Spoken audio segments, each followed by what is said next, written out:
Exercise 14.1 का ये रहा पहला प्रश्न, जो क्षेत्रमिति के अंतर्गत हम लोग यहाँ से शुरू करने जा रहे हैं। यहाँ से हमारा मेंसुरेशन चैप्टर शुरू हो रहा है। तो चले पहले प्रश्न की ओर। किसी आयताकार मैदान की लंबाई और चौड़ाई का अनुपात 3:2 है। यदि मैदान का क्षेत्रफल 3456 मीटर स्क्वायर, इसके चारों तरफ ₹3.5 प्रति मीटर की दर से घेरा कराने का खर्च ज्ञात करना है। तो चले पहले प्रश्न का हम लोग सॉल्यूशन करते हैं। मान लिया कि पहला का सॉल्यूशन में हम लोग सबसे पहले मान लिया कि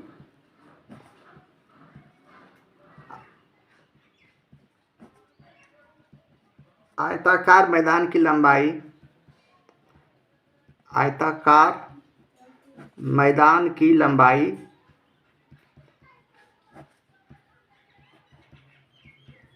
और चौड़ाई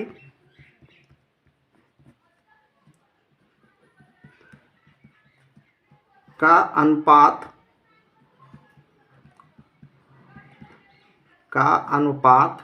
क्रमशः हमें अनुपात में 3 और 2 दिया हुआ है, यानी 3x और 2x मानेंगे। 3x और 2x है। अब हम लोग चूंकि जानते हैं आयताकार मैदान का क्षेत्रफल का सूत्र, तो लिखेंगे आयताकार मैदान का क्षेत्रफल बराबर लंबाई गुने चौड़ाई।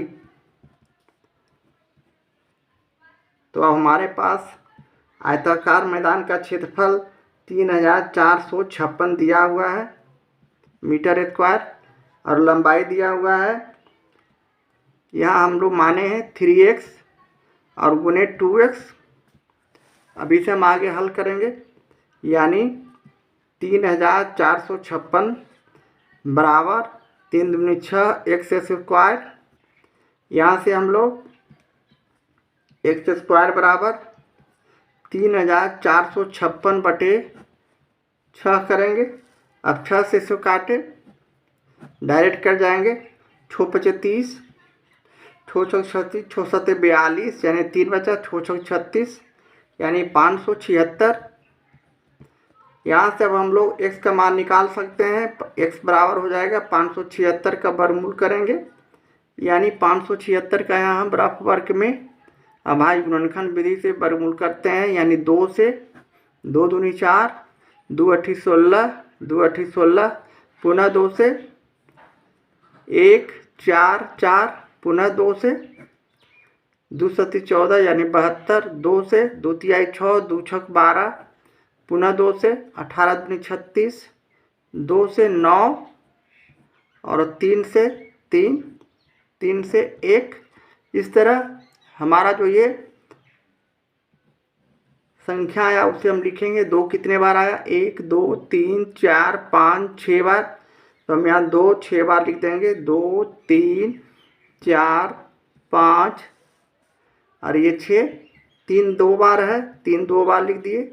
अब इसका जोड़ा लगाए, यानी 2 स्क्वायर गुने 2 स्क्वायर गुने 2 स्क्वायर और गुने 3 स्क्वायर का वर्गमूल। अब 2 बाहर किए, 2 गुने 2 गुने 2 और गुने 3, इस सभी को गुना कर दिए। 3 दूनी 6, 6 दूनी 12, 12 दूनी 24, यानी 24 मीटर हमारा x का मान आया। अब यहाँ से हम लोग लंबाई निकाल सकते हैं, इसलिए लिख सकते हैं मैदान की लंबाई बराबर, हमने 3x माना था, तो 3 में हम यहाँ 24 से गुना कर देंगे। इसका मान 24 या 72 मीटर। इसी तरह अब हम मैदान की चौड़ाई निकाल सकते हैं। मैदान की चौड़ाई बराबर 2x माना था, यानी 2 में हम 24 से गुना कर देंगे। 24 दूनी 48 मीटर। ये हमारा मैदान का लंबाई और चौड़ाई आ गया। अब हम आयताकार मैदान का परिमाप निकाल सकते हैं। तो लिखेंगे आयताकार मैदान का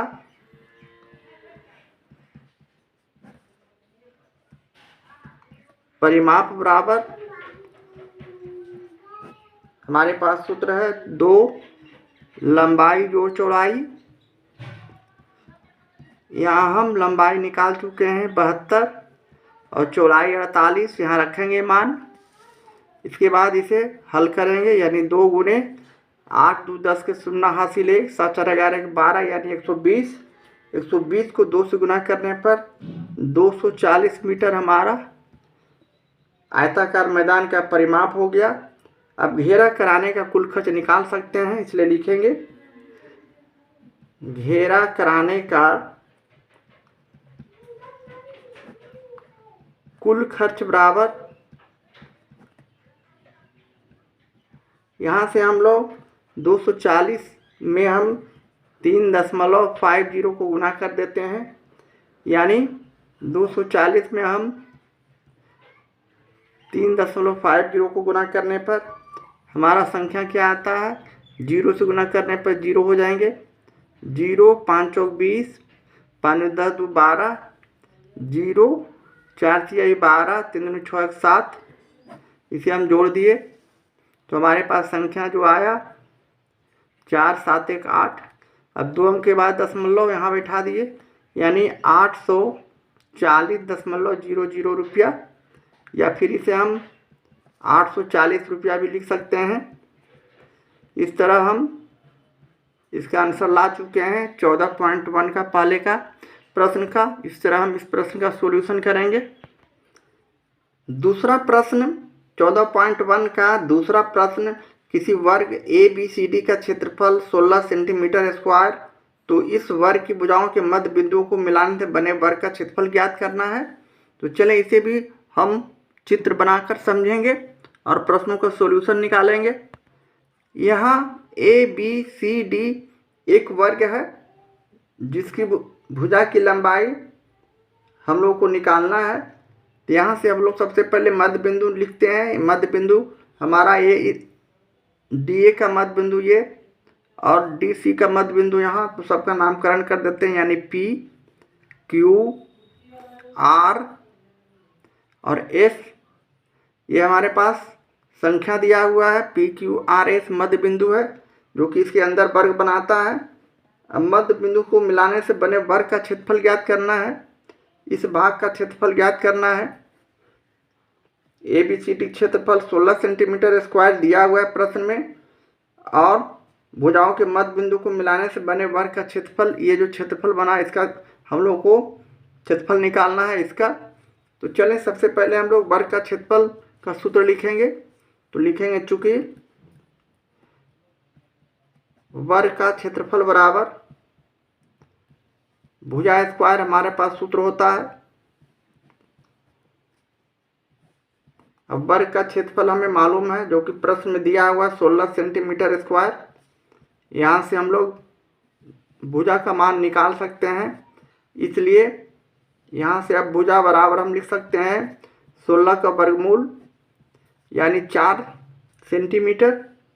हमारा जो आया ये भुजा हो गया, यानी वर्ग का ये चारों भुजा 4 सेंटीमीटर,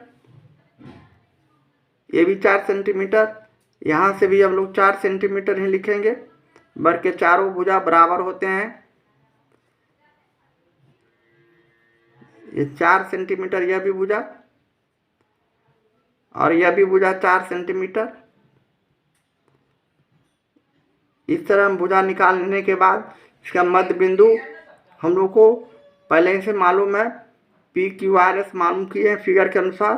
तो यहाँ से यहाँ तक की दूरी 4 है, तो इसका आधा 2 हो जाएगा, यानी ये भी 2, यह भी 2 सेंटीमीटर, यह भी 2 सेंटीमीटर, यह भी 2 सेंटीमीटर, ये सब दोनों 2-2 सेंटीमीटर बट गए। इस तरह हम अब त्रिभुज APS किसी में भी विचार कर सकते हैं, जैसे APS त्रिभुज किसी एक त्रिभुज का निकालते हैं, तो ये हमारा कर्व जो बनेगा ये हमारा निकाल लेने के बाद हम इसका क्षेत्रफल निकाल सकते हैं। तो चलें सबसे पहले त्रिभुज APC में विचार करते हैं। त्रिभुज APS में